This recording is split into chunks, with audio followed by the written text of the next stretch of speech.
طيب، السلام عليكم ورحمة الله وبركاته. الراجل ده بيقول: السلام عليكم، مراتي زعلانة عن بيت أبوها من فترة، وزوجتي وحماتي عدوا عليا في المحل وكانوا راكبين ما نزلوش، فطلعوا وشهم من العربية وتفوا عليا من بعيد، يعني مع إني والله ما عملتش حاجة تستدعي الفعل الوقح ده، وكنت عندهم وعايز أرجعها قبل الموقف ده. فأخوها رفع إيده عليا، وابن عمتها قال: هعمل معاكم غلط، مع العلم إن أنا مغلطتش في حد فيهم. فزوجتي دي ينفع أكمل معاها؟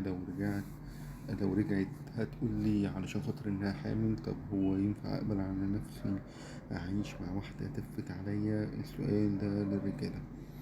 طيب، هو مبدئيا يعني بسم الله الرحمن الرحيم كده. طيب، مبدئيا كده، في المشكلة الجميلة اللي كانت مواجهانا دلوقتي دي، عندي سؤال بسيط جدا: هو احنا ليه او انتوا ليه بتسيبوا نفسكم للمرحلة دي؟ يعني حد هو اصلا بيعاملك وحش او اهله بيتطاولوا عليك بالشكل ده، انت مستني منهم ايه؟ يعني انت عايز ترجع عليه؟ ما اعتقدش ما تكش ان انت هيبقى عندك استعداد ان هي ترجع اصلا، وانت باين في سؤالك ان انت مش عايز ترجع بشكل ما.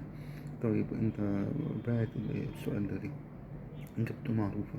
لا طبعا، ما ينفعش ترجع حتى لو كان الدنيا عاملة ازاي.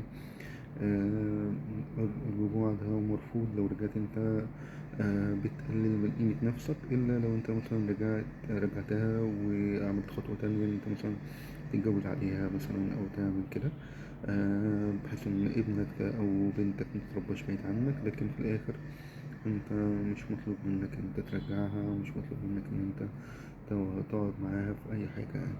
لا، ما اعتقدش ان انت هتقبل على نفسك ده.